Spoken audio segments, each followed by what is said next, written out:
যেখানে আসিফ মাহমুদ সজীব ভুইয়া কথায় কথায় খেতে যান, সেই ওয়েস্টিনের প্রধান নির্বাহীকেও কিন্তু এই ক্রিকেট বোর্ডে একটা পরিচালক পদ ধরিয়ে দিয়েছেন আসিফ মাহমুদ সজীব ভুইয়া।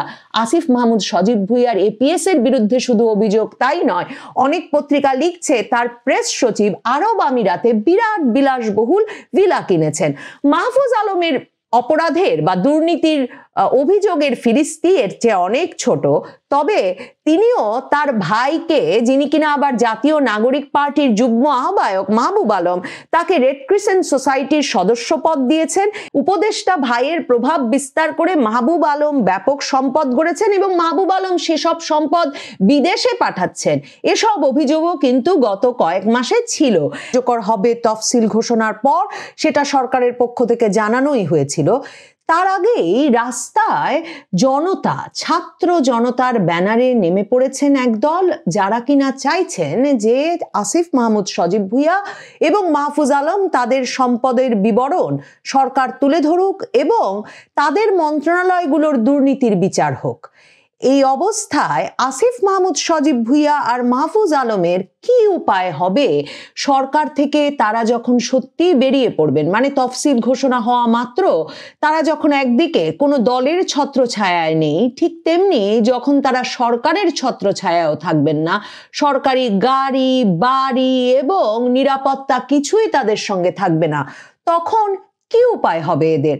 সরকারকে কি সত্যি ব্যবস্থা নিতে হবে? সরকার ব্যবস্থা নেবেন এই প্রস্তুতি কি সরকারের এরই মধ্যে আছে? এটা কি একটা নাটকের অংশ? সত্যিকার অর্থেই কি আসিফ মাহমুদ সজীব ভুইয়া আর মাহফুজ আলম 2024-এর ছাত্র আন্দোলনের এই দুই ছাত্র নেতা প্রথম বলি হতে যাচ্ছেন ইউনূস সরকারের হাতে এবং তাদের সহকর্মীদের হাতেই? কারণ বৈষম্য বিরোধী ছাত্র আন্দোলনের সাবেক সমন্বয়কেরাই আজ দুর্নীতি দমন কমিশনের সামনে নেমে এসেছিলেন এবং দুর্নীতি দমন কমিশনের সামনে তারা জড়ো হয়ে আসিফ মাহমুদ সজীব ভুইয়ার দুর্নীতির তদন্ত চেয়েছেন। দুদকের সামনে এই বৈষম্য বিরোধী ছাত্র আন্দোলনের সাবেক সমন্বয় পরিচয় দেওয়া ব্যক্তিরা বলছেন দুদকের সামনে, দুর্নীতি দমন কমিশনের সামনে দাঁড়িয়ে, যে আসিফ মাহমুদ এবং মাহফুজ আলমের 17 মাসের সম্পদ হিসাব প্রকাশের দাবিতে তাদের এই প্রতিবাদ সমাবেশ এবং তাদের হাতে ছাত্র জনতার প্রতিবাদ সমাবেশ এমন ব্যানার ছিল। অন্যদিকে পল্টনে এক সংবাদ সম্মেলন করেছে আসিফ মাহমুদ সজীব ভুইয়া ও মাহফুজ আলমের বিরুদ্ধে দুর্নীতির অভিযোগের তদন্তের দাবি জানিয়ে যুব অধিকার পরিষদ নামের এক সংগঠন। সেখানে সংবাদ সম্মেলনে যুব অধিকার পরিষদের সভাপতি মঞ্জুর মোর্শেদ মামুন বলেছেন, দুর্নীতির অভিযোগ আমলে না নিয়ে এদের দুজনকে নির্বাচনে অংশগ্রহণ করতে দিলে দুর্নীতি দমন কমিশন ঘেরাও হবে। খুব স্বাভাবিক যে দুই ছাত্রনেতার ওপরে সারা বাংলাদেশের সংবাদ মাধ্যমের মনোযোগ 17 মাস ধরে এবং এত অভিযোগ, তারা এখন কোন দলে জায়গা পাবেন, মানে ঠিক কোন দল দুর্নীতির এত অভিযোগ নিয়ে তাদেরকে জায়গা দেবেন আর তারা নির্বাচনে অংশ নিতে পারবেন?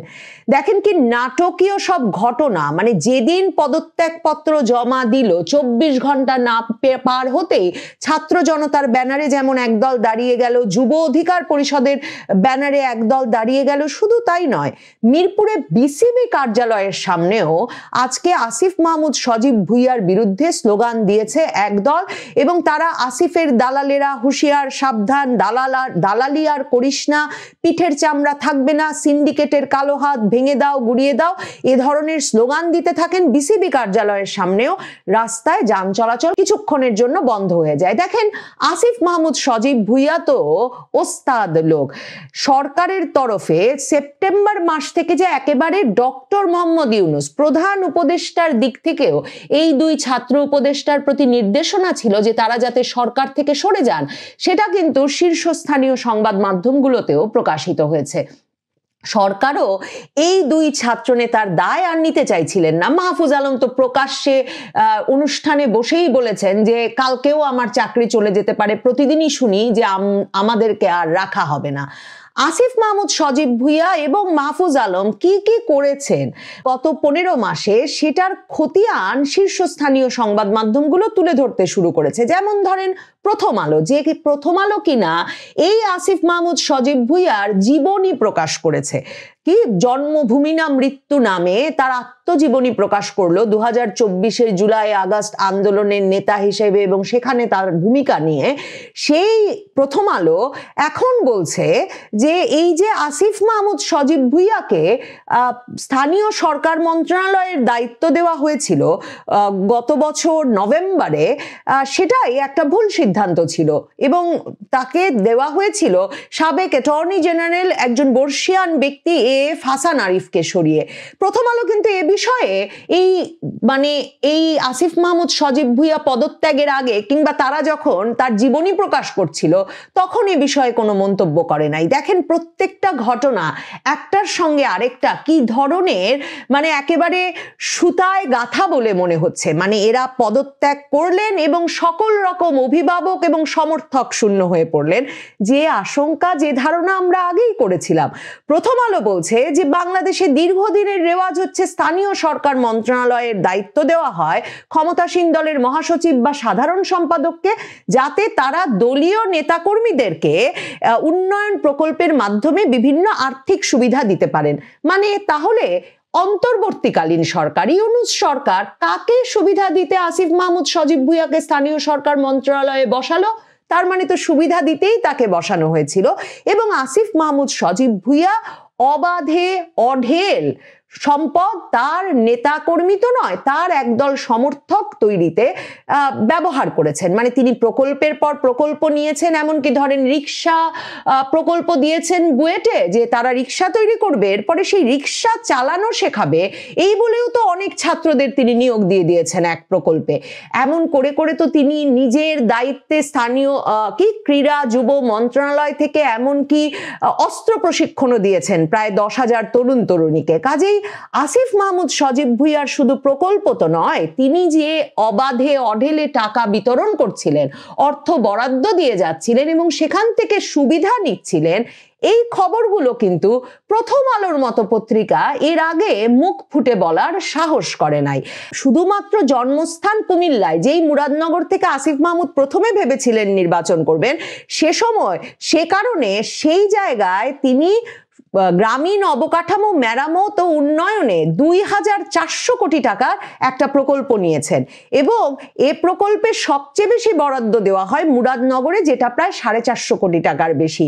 এবং তারপর প্রথম আলো লিখছে যে ঢাকা 10 আসন যেখান থেকে তিনি নির্বাচন করবেন, যেখানে পরে তিনি ঠিক করেন যে মুরাদনগরে আর করবেন না, ঢাকা 10-এ করবেন, সেখানেও তিনি 274টি ধর্মীয় সামাজিক প্রতিষ্ঠানে বিশেষ বরাদ্দ দিয়েছেন। এর মধ্যে 145টি প্রতিষ্ঠানই ঢাকা 10 আসনের অন্তর্ভুক্ত এলাকা। এরপরে আরো অনেক বিতর্কিত প্রকল্পের কথা বলেছেন। আর এপিএস মোয়াজ্জেমের কথা তো না বললেই নয়।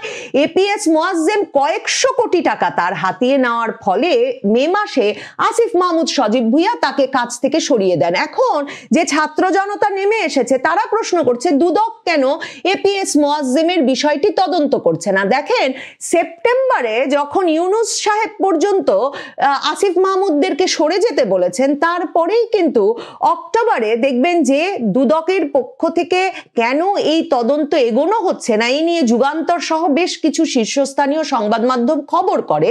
সেখানে দুদকের কর্মকর্তার বরাতে পত্রিকাগুলো লেখে যে কেঁচো খুঁড়তে সাপ বেরিয়ে আসবে, এপিএস এর পক্ষে উপদেষ্টা না জানলে কিছু করা সম্ভব নয়, সে কারণে তারা এই তদন্ত করছে না। এখন প্রথম আলো এটাও মনে করাচ্ছে যে বিসিবির সামনে কেন এই আন্দোলন। দেখেন এই ক্রিকেটের নিয়ন্ত্রক সংস্থাটাকেও পুরোপুরি কুক্ষিগত করে ফেলেছেন আসিফ মাহমুদ সজীব ভুইয়া ক্রীড়ামন্ত্রী হিসেবে। তিনি নিজের মতো করে জেলা ও বিভাগের কাউন্সিলর নিয়োগ করেছেন। ক্রিকেট বোর্ডের পরিচালক নিয়োগ পুরোপুরি তার নিয়ন্ত্রণে চলে এসেছে। যাদের তিনি প্রয়োজন মনে করেছেন তারাই পরিচালক নির্বাচিত হয়েছেন। অন্য পত্রিকায় দেখছিলাম ওই যে ওয়েস্টিন, যেখানে আসিফ মাহমুদ সজীব ভুইয়া কথায় কথায় খেতে যান, সেই ওয়েস্টিনের প্রধান নির্বাহীকেও কিন্তু এই ক্রিকেট বোর্ডে একটা পরিচালক পদ ধরিয়ে দিয়েছেন আসিফ মাহমুদ সজীব ভুইয়া। আসিফ মাহমুদ সজীব ভুইয়ার এপিএস এর বিরুদ্ধে শুধু অভিযোগ তাই নয়, অনেক পত্রিকা লিখছে তার প্রেস সচিব আরব আমিরাতে বিরাট বিলাসবহুল ভিলা কিনেছেন। মাহফুজ আলমের অপরাধের বা দুর্নীতির অভিযোগের ফিরিস্তি এর চেয়ে অনেক ছোট, তবে তিনিও তার ভাইকে, যিনি কিনা আবার জাতীয় নাগরিক পার্টির যুগ্ম আহ্বায়ক মাহবুব আলম, তাকে রেড ক্রিসেন্ট সোসাইটির সদস্য পদ দিয়েছেন। উপদেষ্টা ভাইয়ের প্রভাব বিস্তার করে মাহবুব আলম ব্যাপক সম্পদ গড়েছেন এবং মাহবুব আলম সেসব সম্পদ বিদেশে পাঠাচ্ছেন। এসব অভিযোগও কিন্তু গত কয়েক মাসে ছিল। মাহফুজ আলম বড় বড় অনেক কথা বলেছেন বটে, কিন্তু মাহফুজ আলম সাংবাদিক সুরক্ষা আইন কিংবা ওই যে গণমাধ্যম সংস্কার কমিশনের সুপারিশ এসব বাস্তবায়ন করে যেতে না পারলেও দুটো বেসরকারি টেলিভিশনের লাইসেন্স দিয়ে গেছেন এবং তিনিও লাইসেন্স দিয়েছেন তার রাজনৈতিক সহকর্মীদেরকেই। এখন রাজনৈতিক সহকর্মীদের একটা অংশ হয়তো মাহফুজ আলম, আসিফ মাহমুদ, সজীব ভুইয়ার পাশে দাঁড়াবেন, যারা অনেক অনেক সুবিধা পেয়েছেন, কিন্তু সত্যিই কি দাঁড়াবেন? তারা তো নিশ্চয়ই তখনই এদেরকে বখরা বুঝিয়ে দিয়েই, মানে তাদের ভাগটা বুঝিয়ে দিয়েই সুবিধা পেয়েছেন এবং ভেবেছেন তারাও ছিলেন এই আন্দোলনের নেতা, তাহলে তারাই বা কেন এত বড় সুবিধা, মন্ত্রিত্ব পদটা পান নাই। কারণ মনে করে দেখেন আগস্ট মাসে কি কেলেঙ্কারির ঘটনা ধামা চাপা দিল এই সরকার, যখন গুলশানে আওয়ামী লীগের এক সাবেক সংসদ সদস্যের বাড়িতে দ্বিতীয়বারের মতো পুলিশ নিয়ে চাঁদাবাজি করতে গিয়ে পুলিশ সেখান থেকে বৈষম্য বিরোধী ছাত্র আন্দোলনের কয়েকজন সমন্বয়ককে গ্রেফতার করলো। আর বৈষম্য বিরোধী ছাত্র আন্দোলনের এক সমন্বয়ক জানে আলম অপুর এমন ভিডিও ছড়িয়ে পড়লো যেই বার্তায় তিনি সরাসরি বললেন যে ওয়েস্টিনের সামনে মোটরসাইকেল আরোহী আসিফ মাহমুদ, সজীব ভুইয়ার নির্দেশনাতেই তারা পুলিশ নিয়ে সদল বলে ওই বাড়িতে চাঁদাবাজি করতে গিয়েছিলেন এবং তাদের কথায় তখন পরিষ্কার হলো যে বৈষম্য বিরোধী ছাত্র আন্দোলনের ওই নেতাদের সঙ্গে চাঁদাবাজির বখরায় ভাগাভাগিতে এক রকমের টানাপোড়েন হওয়ার ফলেই আসিফ মাহমুদ, সজীব ভুইয়া তাদেরকে পুলিশ দিয়ে ধরিয়ে দিয়েছেন। তারপর বৈষম্য বিরোধী ছাত্র আন্দোলনের সব কমিটি বাতিল করা হলো বটে, এখন কিন্তু বৈষম্য বিরোধী ছাত্র আন্দোলনের সব কমিটি আবার সচল হয়েছে। এসব কমিটিতে যারা থেকেছেন, যারা যথেষ্ট টাকা বানাতে পারেন নাই, মানে কেউ প্রাডো গাড়ি চলছেন, কেউ ভলভো চড়ছেন, এসব গাড়ির নাম হাসনাত আব্দুল্লাহর মুখে শুনে শুনে শিখেছি, এসব গাড়ি চড়ছেন, আর কেউ বা এই এদের মতো রিক্সা প্রকল্পে নিয়োগ পেয়েছেন। কোটা না মেধা বলে বৈষম্যহীন সমাজ প্রতিষ্ঠার দাবিতে যে ছাত্র জনতা 2024-এর জুলাই আগস্টে নেমে এসেছিল, তারা মানবেন বলে মনে হয় না। আর বিসিবি সহ বিভিন্ন জায়গায় যে বড় বড় ব্যবসায়ী, প্রভাবশালী ব্যক্তিদেরকেও খেপিয়ে তুলেছেন আসিফ মাহমুদ, সজীব ভুইয়া, সেসবেরও তো সম্ভবত একটা শোধ নেবার সময় চলে এসেছে এবং তারই প্রতিফলন দেখা যাচ্ছে বড় বড় ব্যবসায়িক প্রতিষ্ঠানগুলোর প্রতিষ্ঠিত সংবাদ মাধ্যমে পদত্যাগপত্র দিতে না দিতে এত বড় বড় ফিরিস্তি উঠে আসার বিষয়টি।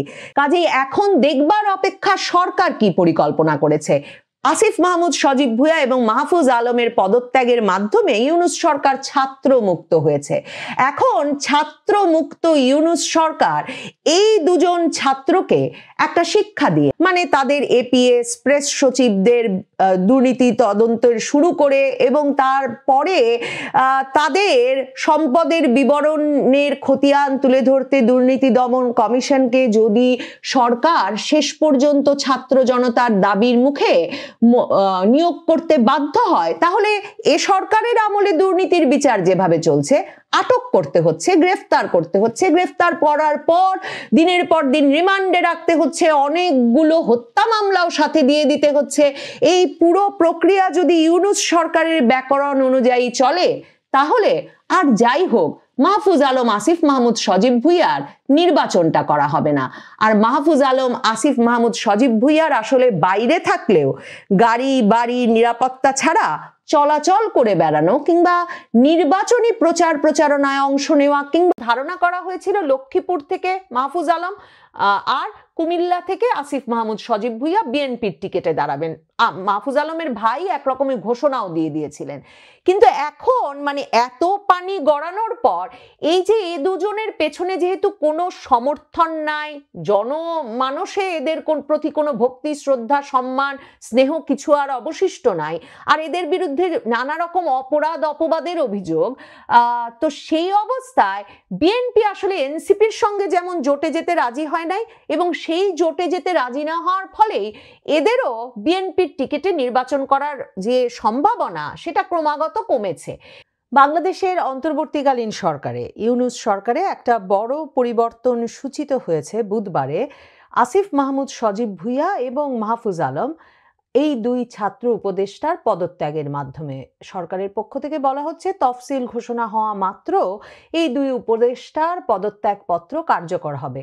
এর ফলে ইউনূস সরকারে ছাত্রদের আর কোনো প্রতিনিধিত্ব থাকছে না।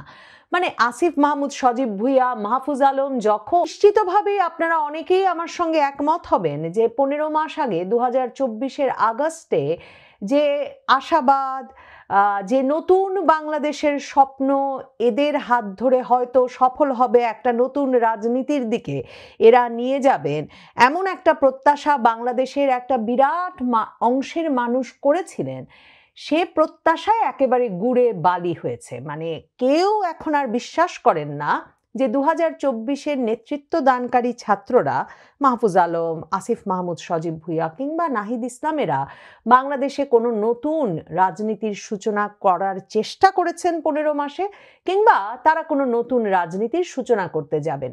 কাজেই এই উপদেষ্টাদের পদত্যাগ, সেটা বাংলাদেশের রাজনীতির জন্য কি কারণে গুরুত্বপূর্ণ, এরপরেও সেক্ষেত্রে আমার বিশ্লেষণে প্রথম গুরুত্বের বিষয়টি হচ্ছে, মনোযোগে আনবার মতো বিষয়টি হচ্ছে এই যে ইউনূস সরকারের তাহলে আর বৈধতা থাকে কিনা। কারণ মনে রাখবেন 8ই আগস্ট যখন ইউনূস সরকার গঠিত হলো তখন বলা হয়েছিল যে ছাত্রদের সঙ্গে আলাপের মাধ্যমে সেনাপ্রধান এই অন্তর্বর্তীকালীন সরকার গঠন করেছেন, এবং ডক্টর মোহাম্মদ ইউনূস ছাত্রদের পছন্দ। এবং এরপর জানুয়ারি মাস থেকে বিএনপি যখন বারবার দাবি তুলতে থাকলো, প্রথম বিবিসি বাংলার সঙ্গে সাক্ষাৎকারে মির্জা ফখরুল ইসলাম আলমগীর সরাসরি বললেন যে এই ছাত্র নেতারা যদি এখন রাজনৈতিক দলও গঠন করে তাহলে তাদের আর সরকারে থাকা ঠিক হবে না, কারণ তাহলে সরকারটি, ইউনূস সরকারটি নিরপেক্ষতা হারাবে।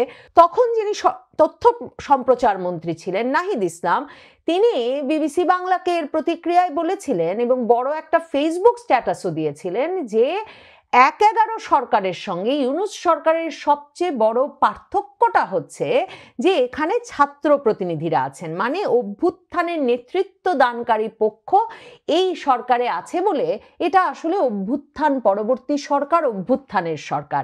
এটা একটা সেনা সমর্থিত সরকার, 11 সরকারের মতো সরকার নয়। এখন তো প্রশ্ন উঠতেই পারে যে যখন অভ্যুত্থানের নেতারা আর কেউ নেই, যিনি কিনা প্যারিসের হাসপাতালে শুয়েছিলেন, সেই ডক্টর ইউনূস কি করে এই সরকারের বৈধতা ধরে রাখেন? তো সেসব প্রশ্ন নিশ্চয়ই প্রয়োজনে সুযোগে রাজনৈতিক বিভিন্ন মহল ওঠাবেন, সেসব হয়তোবা নির্বাচনের আগে পরে আমাদের দেখতে হবে। কিন্তু আসিফ মাহমুদ সজীব ভুইয়া, মাহফুজ আলমের এই পদত্যাগ একরকমের 2024-এর ছাত্র নেতাদের যে বিরাট রাজনৈতিক একটা বিকাশ বলবো, নাকি বলবো যে এক বিরাট তারা এই একটা মানে এক উত্থান ঘটেছিল, নাটকীয় উত্থান। মানে ঘরে ঘরে সকলে আমরা আগস্টের পর এই হাসনাত আবদুল্লাহ, সার্জিস আলম, নাহিদ ইসলাম, আসিফ মাহমুদ সজীব ভুইয়া, মাহফুজ আলমকে চিনে ফেললাম এবং 3 জন মন্ত্রী হয়ে গেলেন তারা। হাসনাত আবদুল্লাহ, সার্জিস আলম সারা বাংলাদেশ দাপিয়ে বেড়াতে থাকলেন, পদায়ন, একে ধরো, ওকে মারো, একে মামলা দাও, সব কিছু তারা নিয়ন্ত্রণ করতে থাকলেন। এই যে তরুণেরা, এই তরুণদের রাজনীতির একরকমের অবসান হতে যাচ্ছে কিনা সেটা দেখবার জন্য অপেক্ষা করতে হবে। মানে নির্বাচন পর্যন্ত নিশ্চয়ই এনসিপির বিষয়ে মাঝে মাঝে পত্রিকায় খবরাখবর প্রকাশিত হবে, কিন্তু পত্র পত্রিকা, সংবাদ মাধ্যমে যে পরিমাণ মনোযোগ এই মাহফুজ আলম, আসিফ মাহমুদেরা পেতেন সেটা যে অনেক কমে এসেছে, সে বিষয়ে নিশ্চয়ই আপনারাও আমার সঙ্গে একমত হবেন। আর আসিফ মাহমুদ সজীব ভুইয়া 15 মাসে ভয়াবহ সব বিষয়ে শিরোনাম হয়েছেন। তিনি প্রথম শিরোনামে এসেছেন যে তার এপিএস মোয়াজ্জেম তিনি কয়েকশো কোটি টাকা বাগিয়ে নিয়েছেন। স্থানীয় সরকার মন্ত্রণালয়ের উপদেষ্টা আসিফ মাহমুদ সজীব ভুইয়ার এপিএস হিসাবে কে কোথায় ঠিকাদারি করবেন থেকে শুরু করে সকল মন্ত্রণালয়েরই প্রায় এক রকমের উন্নয়ন কাজ থেকে শুরু করে পদায়ন নাকি এই এপিএস মোয়াজ্জেম নিয়ন্ত্রণ করছিলেন আসিফ মাহমুদ সজীব ভুইয়ার হয়ে। তার এপিএস মোয়াজ্জেম কয়েকশো কোটি টাকা বানিয়ে ফেলেছে, এরপর তিনি তাকে সরিয়ে দিয়েছেন, এতে তিনি প্রথম খবর হলেন। এরপরে তো আসিফ মাহমুদ সজীব ভুইয়ার খবরের শেষ নাই, মানে তিনি বন্দুকের গুলি নিয়ে ধরা পড়লেন বিমানবন্দরে, কেউ বললেন AK-47 আছে তার কাছে, তারই গুলি পাওয়া গেছে। আসিফ মাহমুদ সজীব ভুইয়া বলে বসলেন যে হ্যাঁ তার কাছে তো অস্ত্র আছেই, কারণ তিনি পরিবার পরিজনের নিরাপত্তা রক্ষার জন্য বাড়িতে অস্ত্র রাখেন এবং সেই অস্ত্রের কিছু গুলি ভুলক্রমে তিনি নিয়ে বিদেশ রওনা হয়েছিলেন। এই আসিফ মাহমুদ সজীব ভুইয়া গুলশানে এক চাঁদাবাজির সঙ্গে সম্পৃক্ত বলে হাতে নাতে পুলিশ গিয়ে যাদেরকে ধরলো চাঁদাবাজি, দ্বিতীয় দফায় চাঁদাবাজি করতে যাওয়ার পর, তো সেই দলটির এক নেতা, বৈষম্য বিরোধী ছাত্র আন্দোলনের নেতা বলে বসলেন যে গভীর রাতে ওয়েস্টিনের সামনে আসিফ মাহমুদ সজীব ভুইয়া পরামর্শ দেওয়ার পরেই তারা চাঁদাবাজি করতে গিয়েছিলেন। আর আসিফ মাহমুদ সজীব ভুইয়া তখন ব্যাখ্যা হিসেবে হাজির করলেন যে তিনি আসলে গুলশানে গিয়েছিলেন কারণ প্রায়ই তিনি রাতের খাবার খেতে অনেক রাত হয়ে যায়, বাসায় আর তখন তাকে খাবার দেওয়ার কেউ থাকে না, কাজেই তিনি হয় নীলা মার্কেট যান হাঁস খেতে আর না হলে ওয়েস্টিন, মানে ঢাকার সবচেয়ে বিলাসবহুল হোটেল ওয়েস্টিন, 5 তারকা হোটেল ওয়েস্টিনের রেস্টুরেন্টে খেতে যান। এই কিনা মানে 2024-এর আগস্টেও ছাত্র থাকা ঢাকা বিশ্ববিদ্যালয়ের ছাত্র, এসব 25-26 বছরের বয়সী আসিফ মাহমুদ সজীব ভুইয়া নিয়মিত ওয়েস্টিনে খেতে যান, এ কথা তিনি সংবাদ মাধ্যমের সামনে বলে বসলেন। কাজেই কোটি টাকা যে বানিয়েছেন তারা, মানে কশো কোটি টাকা বানিয়েছেন সেটা বোঝা না গেলেও তাদের জীবনযাত্রায় যে পরিবর্তন, তাদের গাড়িতে যে পরিবর্তন, তাদের খাবারের জায়গা পছন্দে যে পরিবর্তন, তাতে এরা যে নানা রকম মানে শুধু যে দাপিয়ে বেরিয়েছেন মববাজি করেছেন তাই নয়, তারা যে টাকা বানিয়েছেন সে বিষয়ে আর কোনো সন্দেহের অবকাশ থাকে না। কাজেই এসব মিলিয়ে এই আসিফ মাহমুদ সজীব ভুইয়াদের প্রতি মানে তরুণ নেতা হিসেবে মানুষ যে ভালোবাসা, শ্রদ্ধা, সম্মান এবং সম্ভাবনা দেখে তাদের পাশে গিয়ে দাঁড়িয়েছিল, সেটা এক রকমের নস্যাৎ করে দিয়ে আসিফ মাহমুদ সজীব ভুইয়ারা কিন্তু তাদের পদত্যাগ করছেন। মাহফুজ আলমের কথা ধরুন, ডক্টর ইউনুস 2024-এর সেপ্টেম্বরে ক্লিন্টন ফাউন্ডেশনে নিয়ে গিয়ে বন্ধু ক্লিন্টনের সামনে পরিচয় করিয়ে দিলেন যে এই নাকি 2024 আগস্টের আন্দোলনের মাস্টার মাইন্ড। মানে এটাতে তো অনেকেই খুব খেপে গেলেন তো বটেই, কারণ ডক্টর ইউনুস আসলে মাহফুজকে মাস্টার মাইন্ড বলতে গিয়ে আসল যে মাস্টার মাইন্ড ছিলেন এই নেতাদেরকে যারা তৈরি করেছিলেন, জামায়াতের নেতৃবৃন্দ, মূলত ছাত্র শিবিরের নেতৃবৃন্দ, সাবেক এবং বর্তমান নেতৃবৃন্দরা যারা ক্রমাগতভাবে তাদেরকে জনবল, কৌশল, এমনকি কে কখন কোন ভিডিও বার্তা দেবেন, কি কৌশলে আগাবেন, কোন দুদিন কর্মসূচি একটু ঠান্ডা থাকবে, কোন দুদিন কর্মসূচি বেশি থাকবে, এই সব কিছু বলে যারা কিনা তাদেরকে আন্দোলনের জন্য আগে প্রস্তুত করেছেন, তারপর আন্দোলনের সময় সামনে রেখেছেন এবং পেছন থেকে সব রসদ জুগিয়েছেন, তাদেরকে একরকম পিছনে ঠেলে দিতে ডক্টর ইউনুস মাহফুজকে মাস্টারমাইন্ড পরিচয় করিয়ে দিয়ে মাহফুজের বিপদ বাড়ালেন। এরপর মাহফুজ ক্রমাগতভাবে জামায়াতে ইসলামীকে নানা রকম খোঁচাখুচি করতে থাকলেন, তার ফেসবুক স্ট্যাটাস দিয়ে তৌহিদি জনতার বিরুদ্ধে স্ট্যাটাস দেন, এরপরেই সেটা মুছে ফেলেন কতক্ষণের মধ্যে, তারপর জামায়াতে ইসলামীকে যুদ্ধাপরাধের জন্য ক্ষমা চাইতে বলেন, আবার ধমক খেয়ে সেই ক্ষমা চাওয়ার স্ট্যাটাসও তিনি নামিয়ে ফেলেন। এসব করতে করতে তার আসলে দাঁড়ানোর আর কোনো জায়গা নাই। এই দুজনেরই স্বপ্ন ছিল, যদিও বিএনপি জানুয়ারি মাস থেকে বলছিল যে এদেরকে পদত্যাগ করতে হবে, ফেব্রুয়ারি মাসে দল গঠনের পর নাহিদ ইসলাম তথ্য সম্প্রচার মন্ত্রণালয় থেকে সরে দাঁড়ান এবং তিনি দলের দায়িত্ব নেন সম্পূর্ণত জাতীয় নাগরিক পার্টি গঠন করে। কিন্তু মাহফুজ এবং আসিফ মাহমুদ যে থাকেন, এই মাহফুজ আর আসিফ মাহমুদ দুজনেরই স্বপ্ন ছিল যে দল তাদেরকে বরাবর বলে আসছে যে নির্বাচনের আগে এদের পদত্যাগ করতে হবে, এরা থাকায় ইউনূস সরকারের নিরপেক্ষতা নষ্ট হচ্ছে। দুজনেরই স্বপ্ন ছিল যে তারা দুজনই বিএনপিতে জায়গা পাবেন, কারণ দুজনেরই পরিবার বিএনপি করে। লক্ষ্মীপুরে মাহফুজ আলমের বাবা শুধুমাত্র বিএনপি করেন তাই না, তার দলীয় পদ আছে। কুমিল্লায় আসিফ মাহমুদ সজীব ভুইয়ার বাবা স্কুল শিক্ষক, তারাও বিএনপি ঘেঁষা পরিবার। তো ধারণা করা হয়েছিল লক্ষ্মীপুর থেকে মাহফুজ আলম আর কুমিল্লা থেকে আসিফ মাহমুদ সজীব ভুইয়া বিএনপির টিকেটে দাঁড়াবেন। মাহফুজ আলমের ভাই একরকমের ঘোষণাও দিয়ে দিয়েছিলেন। কিন্তু এখন মানে এত পানি গড়ানোর পর এই যে এ দুজনের পেছনে যেহেতু কোনো সমর্থন নাই, জনমানসে এদের প্রতি কোনো ভক্তি শ্রদ্ধা সম্মান স্নেহ কিছু আর অবশিষ্ট নাই, আর এদের বিরুদ্ধে নানা রকম অপরাধ অপবাদের অভিযোগ, তো সেই অবস্থায় বিএনপি আসলে এনসিপির সঙ্গে যেমন জোটে যেতে রাজি হয় নাই, এবং সেই জোটে যেতে রাজি না হওয়ার ফলেই এদেরও বিএনপির টিকিটে নির্বাচন করার যে সম্ভাবনা সেটা ক্রমাগত কমেছে।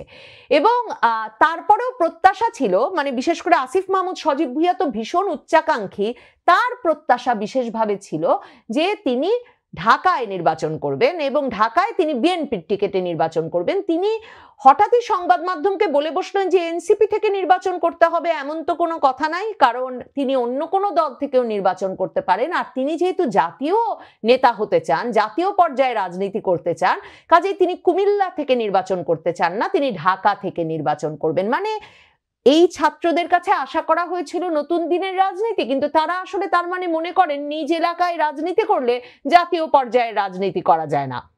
এবং এ কথা বলতে বলতে আসিফ মাহমুদ সজীব ভুইয়া এই মাসখানেক আগে গিয়ে ঢাকা 10 আসনে ভোটার হলেন, এবং তখনই তিনি বললেন যে স্বতন্ত্র হলেও তিনি ঢাকা 10 আসন থেকেই নির্বাচন করবেন এবং আগামীতে তিনি ঢাকা 10-এই থাকতে চান। মাহফুজ আলম এমনকি মানে মঙ্গলবার রাত পর্যন্ত বেচারা নিশ্চিত করতে পারছিলেন না তিনি নির্বাচনে দাঁড়াবেন কিনা, কারণ বিএনপি কিন্তু এখন শক্ত প্রার্থী দিয়ে দিয়েছে লক্ষ্মীপুরে। সেখানে তারা প্রার্থী দিয়েছে বিএনপি জোটের এলডিপি, অলি আহমেদের যে দল, সেখানের এক নেতা শাহাদাত হোসেন সেলিম, তাকে মনোনয়ন দিয়ে দিয়েছে। এলডিপির শাহাদাত হোসেন সেলিম দল ভেঙে বিএনপিতেই যোগ দিয়ে দিয়েছেন এই লক্ষ্মীপুরের আসনটি পাওয়ার জন্য। এখন ওই শাহাদাত হোসেন সেলিমের সঙ্গে এবং ওখানকার জামায়াত প্রার্থীর সঙ্গে দাঁড়িয়ে বা তাদের মধ্যে নির্বাচনী প্রতিদ্বন্দ্বিতা গড়ে তুলতে পারবেন মাহফুজ আলম, এটা ভাবার আসলে কোনো জায়গা নাই। আসিফ মাহমুদ সজীব ভুইয়া এখন শোনা যাচ্ছে বিএনপিও পাচ্ছেন না, এনসিপিতেও যেহেতু যেতে পারছেন না, তিনি হয়তো গণ অধিকার পরিষদ নুরুল হক নুরু, ভিপি নুরুর দল থেকে নির্বাচনে দাঁড়াবেন, কারণ তিনি নাকি কিছুতেই এনসিপিতে যেতে রাজি হচ্ছেন না, তিনি আরেকটু মানে গুরুত্বপূর্ণ কোনো দলে যেতে চান। মানে গণ অধিকার পরিষদ থেকে দাঁড়ালেও যে আসিফ মাহমুদ সজীব ভুইয়া 10টা ভোট পাবেন বা ঢাকা 10 আসনের মতো প্রতিদ্বন্দ্বিতাপূর্ণ আসন থেকে ধানের শীষ দাঁড়িপাল্লাকে ঠেকিয়ে দিয়ে বিজয়ী হয়ে আসতে পারবেন, সেটা ভাববার মতো কোনো কারণ নাই। কারণ দেখেন যতগুলো জরিপ হয়েছে, এমনকি আপনি আপনাকে দিয়ে বিবেচনা করেন, আপনার আশপাশ দিয়ে বিবেচনা করেন, কেউ কি শাপলাকলিতে ভোট দিতে চায়? বাংলাদেশের আলোচিত এবং সমালোচিত একটি জাতীয় দৈনিক প্রথম আলো, তার পক্ষে যেভাবে আমাদের নাকচু মধ্যবিত্ত শ্রেণী রয়েছে, আবার দেশের রাজনৈতিক নেতৃত্ব থেকে শুরু করে যারা সুস্থ এবং স্বাভাবিক চিন্তা করেন, অনেকটা লিবারেল চিন্তা করেন, যাদের মধ্যে অহমিকাবোধ কিংবা বিদেশিদের এজেন্ট বা দালাল হওয়ার লোভ এবং লালসা নেই, সে সকল মানুষ সাধারণত এই যে দুটো পত্রিকা, প্রথম আলো এবং ডেইলি স্টার, এই দুটো পত্রিকার সমালোচনা করেন। যথেষ্ট কারণও আছে। প্রতিষ্ঠিত হওয়ার পর থেকে এই দুটো পত্রিকা মাঝে মধ্যে যে এজেন্ডাগুলো বাস্তবায়ন করার চেষ্টা করেন, সে এজেন্ডার ফলে আমাদের এই সমাজে বহুবার ধর্মীয় অনুভূতিতে আঘাতের মতো ঘটনা ঘটেছে। মানুষের যে সহজাত চিন্তা, সংস্কৃতির যে বিকাশ এবং জাতি গঠনের যে একটা চিরায়ত প্রথা রয়েছে, এটার বিরুদ্ধে গিয়ে তারা প্রায় এমন সব অদ্ভুত তথ্য উপাত্ত হাজির করেন, এবং সঙ্গত কারণ ওখানে যারা চাকুরি করেন তারা আমাদের দেশের অন অ্যাভারেজের যে অ্যাভারেজ মেধা, সেই অ্যাভারেজ মেধার লোকজনই সাধারণত সেখানে আছেন। ব্যতিক্রমধর্মী ওখানে খুব ইন্টেলেকচুয়াল টাইপের লোক, দার্শনিক টাইপের মানুষ ব্যক্তিগত এবং পারিবারিক জীবনে খুব সফল হয়েছেন। এরকম মানুষ প্রথম আলোতে সেই শুরু থেকে এখন পর্যন্ত কাউকে আমি দেখিনি। এদের অলমোস্ট সবারই ঘরের মধ্যে ঝামেলা আছে, স্বামী স্ত্রীর অমিল আছে, ছেলে সন্তান স্ত্রী কন্যা পুত্রদের সঙ্গে তাদের যে সম্পর্ক, এটা নিয়ে নানা কথা শোনা যায়। এরপর এখানে যারা মালিক পক্ষ, যারা এখানে বিনিয়োগ করেছে, ট্রান্সকম গ্রুপ, সেই প্রয়াত লতিফুর রহমান সাহেব, তার স্ত্রী, তার সন্তানদের মধ্যে যে এখন বিরোধ এবং তাদের মধ্যে যে সকল দৃষ্টিকটু বিষয় জাতির সামনে চলে এসেছে, ফলে এরকম একটা কারখানা থেকে যেখানে এই ট্রান্সকম গ্রুপের বিনিয়োগ রয়েছে, ভালো কিছু আসবে, কল্যাণকর কিছু আসবে, এটি কল্পনাই করা যায় না। এখানে যিনি সম্পাদক মতিউর রহমান সাহেব আছেন, তার সঙ্গে একটা সময় বসুন্ধরা গ্রুপের ভীষণ রকম মতদ্বৈধতা শুরু হলো। তো জনাব মতিউর রহমানের যে ব্যক্তিগত জীবন, ব্যবসায়িক জীবন, পারিবারিক জীবন, এই প্রথমবার জাতির সম্মুখে উন্মোচন করেছিল বসুন্ধরা গ্রুপের জনাব শাহ আলম সাহেব। এর আগ পর্যন্ত জনাব মতিউর রহমান ছিলেন একেবারে দেবতুল্য। তাকে স্পর্শ করা যাবে না, তাকে কথা বলা যাবে না, তাকে নিয়ে আকার ইঙ্গিতেও কোনো কিছু বলা যাবে না। তিনি যাকে ধরবেন তাকে খেয়ে ফেলবেন রীতিমতো জয়নাল হাজারীর মতো, অথবা লক্ষ্মীপুরের তাহেরের মতো, অথবা শামীম ওসমানের মতো। তো এরকম একটা আতঙ্ক যখন সারা বাংলাদেশকে গ্রাস করেছিল, বিশেষ করে এলিট সমাজকে, ঠিক সেই সময়টিতে জনাব আহমেদ আকবর সুবহান, বসুন্ধরার মালিক, এই ভদ্রলোকের বিরুদ্ধে রীতিমতো জিহাদ ঘোষণা করেন। তার বিরুদ্ধে পোস্টার ছাপান। প্রথম আলোকে চ্যালেঞ্জ করে তিনি অনেকগুলো পত্রিকা বের করেন। এর মধ্যে বাংলাদেশ প্রতিদিন, কালের কণ্ঠ, দুটো পত্রিকা যথেষ্ট পাঠক প্রিয়তা পেয়েছে। এখন বসুন্ধরা সম্পর্কে, আহমেদ আকবর সুবহান সম্পর্কে আপনার অনেক অভিযোগ থাকতে পারে, কিন্তু তারা যে অভিযোগ প্রথম আলো এবং এই পরিবারের মধ্যে যা কিছু ঘটছে তা নিয়ে যে তথ্যপত্র হাজির করছেন, সেটাকে তো আপনার বিবেচনায় নিতে হবে। প্রথম আলোর বিরুদ্ধে, তারপরে তার মালিক পক্ষের বিরুদ্ধে এবং প্রথম আলোর সম্পাদকের বিরুদ্ধে দুর্নীতি দমন কমিশনে একাধিক মামলা চলছে, তদন্ত চলছে, এবং যেসব বিষয় নিয়ে সেখানে আলাপ আলোচনা হচ্ছে এটি রীতিমতো লোমহর্ষক। তো কাজেই আমি ভালো কথা বলবো, সে বিষয়ে আমার জ্ঞান থাকতে হবে। এখন রাজনীতির যে বিষয়গুলো নিয়ে তারা কথাবার্তা বলছে, যাদেরকে দিয়ে কথাবার্তা বলছে, আমার কাছে মনে হচ্ছে এই ব্যাপারে তাদের জ্ঞান স্পষ্ট নয়। 2 নম্বর হলো যে মানুষের কাছে বিশ্বাসযোগ্যভাবে কোনো একটা বিষয়বস্তু উপস্থাপন করার জন্যে যে সততা দরকার, নীতি নৈতিকতা দরকার, এবং সৎকর্ম প্র্যাকটিস করার একটা ট্র্যাক রেকর্ড দরকার। এটি এখানে যারা আছেন তাদের কারোর মধ্যে আছে বলে আমার জানা নেই। হতে পারে, কেউ থাকতে পারে লুকায়িত অবস্থায়। আর সর্বোপরি তাদের যে অতীত কর্মকাণ্ড, সেই অতীত কর্মকাণ্ডের কারণে বাংলাদেশে অনেকগুলো রাজনৈতিক জটিলতা তৈরি হয়েছে। আমাদের দেশে 1-11 যেভাবে এসেছে, বিএনপি সরকারের যেভাবে পতন হয়েছে, আবার আওয়ামী লীগ সরকারের যেভাবে পতন হয়েছে, এই মানে আওয়ামী লীগ সরকারের পতন 96 থেকে 2001, আবার 2001 থেকে 2006 পর্যন্ত বিএনপি সরকারের পতনের পেছনে যত রকম ন্যারেটিভ, এই ন্যারেটিভগুলো নেতিবাচকভাবে তৈরি করেছে প্রথম আলো, তার সঙ্গে সঙ্গে ডেইলি স্টার। তারা সর্বোচ্চ চেষ্টা করেছে 1-11কে বাংলাদেশে প্রতিষ্ঠা করার জন্য, এবং তারা যে পরিস্থিতি তৈরি করেছে সেখানে 1-11 অনিবার্য হয়ে পড়েছে। একইভাবে আবার এখন বর্তমান যে সরকার এসেছে, এই সরকারে যারা কর্তা ব্যক্তি রয়েছেন তারা সবাই প্রথম আলোর বাই প্রোডাক্ট।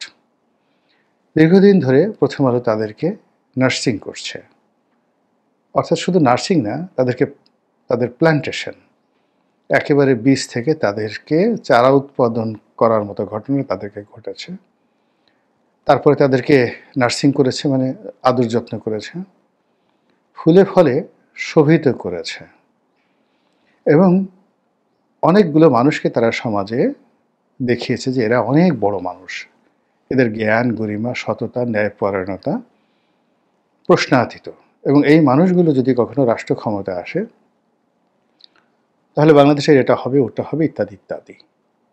এখন ১-১১-র সময় আমরা সেই মানুষদের কর্মকাণ্ড দেখেছি, আবার এই সময়টাতে প্রথম আলো রিক্রুট করা সেই মানুষদের কর্মকাণ্ড দেখছি। আমি শুধু প্রশ্ন করতে চাই, আপনারা কি তাদের কর্মকাণ্ডে অতীতে খুশি হয়েছিলেন, কিংবা বর্তমানে খুশি আছেন? দ্বিতীয়ত, একটি দেশ, কাল, সমাজ সবসময় রাজনীতি দ্বারা নিয়ন্ত্রিত হয়। রাজনীতির বাইরে যখনই অরাজনৈতিক কোনো শক্তি আসে, সেটা সেনাবাহিনী আসুক কিংবা কোনো বিদেশি শক্তি আসুক, এটি কখনো কোনো কালে কোনো জনপদে কল্যাণ বয়ে আনেনি। আমাদের দেশে উলফাদের সেই উল্লম্ফন, ভারতীয় যে বিদ্রোহী গোষ্ঠী, সশস্ত্র বিদ্রোহী গোষ্ঠী উলফা, তাদেরকে বাংলাদেশে আনা, উলফার টাকায় পত্রিকা চালানো, এই জিনিসগুলো তো আপনারা সবাই শুনেছেন। উলফার যিনি প্রধান ছিলেন পরেশ বড়ুয়া, তার সঙ্গে এই বাংলাদেশের কার আত্মীয়তা ছিল, এগুলো স্পষ্ট। আবার দিল্লির সঙ্গে সম্পর্ক ভালো, রয়ের টাকায় চলে, এরকম সাংবাদিক, পত্রিকা বলতে কাদেরকে বোঝায়? আপনি পিনাকিকে যত কথা বলেন, তার কর্মকাণ্ড আপনার যত অপছন্দ হোক, কিন্তু প্রথম আলো এবং ডেইলি স্টারকে তাই নিয়ে যে নাম দিয়েছেন দিল্লি স্টার, আর প্রথম আলো যে শব্দটা খুব বাজে শব্দ, এই জন্য এটা আমি উচ্চারণ করলাম না। এদের কর্মকাণ্ডের কারণে এইভাবে মানুষ কিন্তু মনোজগতে পিনাকি বলতে পারছে, কিন্তু সবাই কিন্তু এভাবে বলতে পারছে না। পিনাকির সামর্থ্য ছিল, সে প্রথম আলোকে ভয় দেখানোর জন্য, ডেইলি স্টারকে ভয় দেখানোর জন্য সেখানে তারা জিয়াফতের আয়োজন করেছে। আমি কখনো এটাকে সাপোর্ট করি না, কিন্তু যে পরিবেশ পরিস্থিতি অতীতকালে প্রথম আলো তৈরি করেছে, এর ফলে অনেক মানুষের মধ্যে এই ক্ষোভ থাকা একেবারে স্বাভাবিক। তো তাদের সেই অভ্যাসগুলো, অতীতের সেই অভ্যাসগুলো যখন থেকে তারা মনে করছে যে আমরা কিং মেকার, আমরা রাজা তৈরি করব, রাজা বানাবো, এবং রাজা রাজত্ব চালাবে, আমরা তার উপর ছড়ি ঘোরাবো, এই যে তাদের একটা মন মানসিকতা, এটার সঙ্গে কোনো অর্থযোগ নাও থাকতে পারে, কোনো দুর্নীতি না থাকতে পারে, কিন্তু এই যে একটা মানসিক খায়েশ, ক্ষমতা প্রয়োগ করার এবং ক্ষমতা ভোগ করার যে একটা মানসিক খায়েশ, এই খায়েশের কারণে পৃথিবীর বহু ক্ষয়ক্ষতি হয়েছে।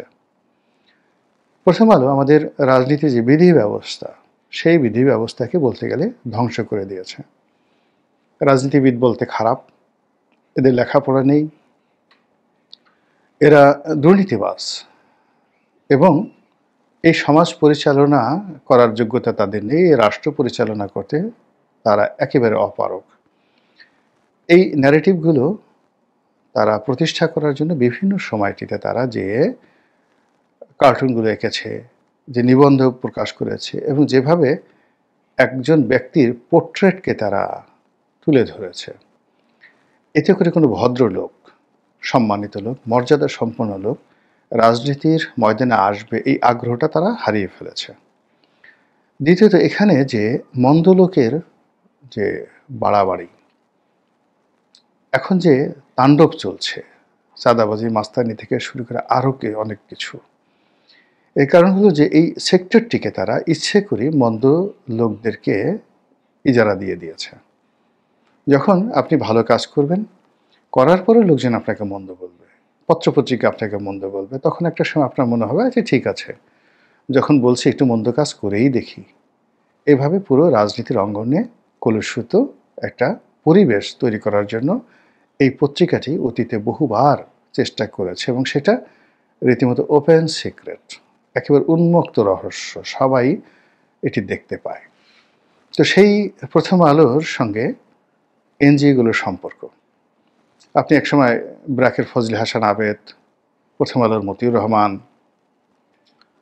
তারপর গণস্বাস্থ্যের ডক্টর জাফরুল্লাহ, এই বর্তমান প্রধান উপদেষ্টা ডক্টর মোহাম্মদ ইউনূস, এরপরে বেলার সেই রেজওয়ানা, সৈয়দা রেজওয়ানা হাসান, এরপর বেলার রেজওয়ানা হাসানের সঙ্গে অধিকারের আদিলুর রহমান, জনাব আসিফ নজরুল, তারপরে সবাই, এই যে ফজলুল করিম খান যার একজন উপদেষ্টা আছেন তিনি, আলিমাম মজুমদার, এই সরকারে যারা কর্তা ব্যক্তি আছেন সকলেই এই পরিবারের সদস্য, প্রথম আলো এই পরিবারের সদস্য।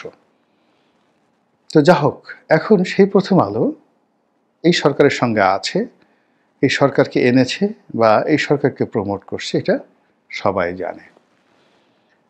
আর সামনে যে দৃশ্যমান স্বল্পতম সময় আছে, সেই সময়টিতে সবাই আমরা যখন বেহেশত দোজখের মাঝামাঝি আছি, নির্বাচন হবে কি হবে না, হলে কারা ক্ষমতায় আসবে আসবে না, তারেক রহমান সাহেবকে আবার ক্ষমতা আসবেন, তিনি কি প্রধানমন্ত্রী হবেন না জামাতের আমির হবেন, এই সকল কথাবার্তা যখন রাজনৈতিক অঙ্গনে আলোচিত হচ্ছে, তখন লক্ষ্য করুন আমাদের সমাজে যে বিভেদ এবং বিসংবাদ তৈরি হয়ে গেছে, তাতে করে জামাতের যে মোস্ট প্রসপেক্টিভ যদি 10 জন আপনি নেতা ধরেন, সেতে জামাতের আমির শফিকুর রহমান, তারপরে তাদের সেক্রেটারি জেনারেল মিয়া গোলাম পারওয়ার, এটিএম আজাহার থেকে শুরু করে ডক্টর মাসুদ থেকে অন্যান্য যারা আছেন, শিশির মনির, প্রায় সবাই এই অল্প সময়ের মধ্যে বিতর্কিত হয়ে পড়েছেন, অনেকটা সেই লক্ষ্মীপুরের তাহেরের মতো, জয়নাল হাজারীর মতো।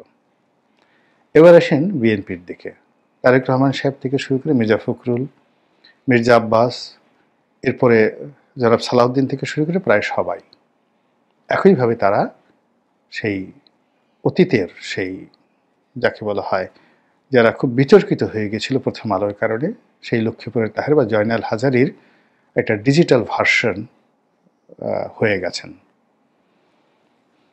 এই কাজগুলো খুব সুকৌশলে প্ল্যান ওয়াইজ কাজগুলো করা হয়েছে।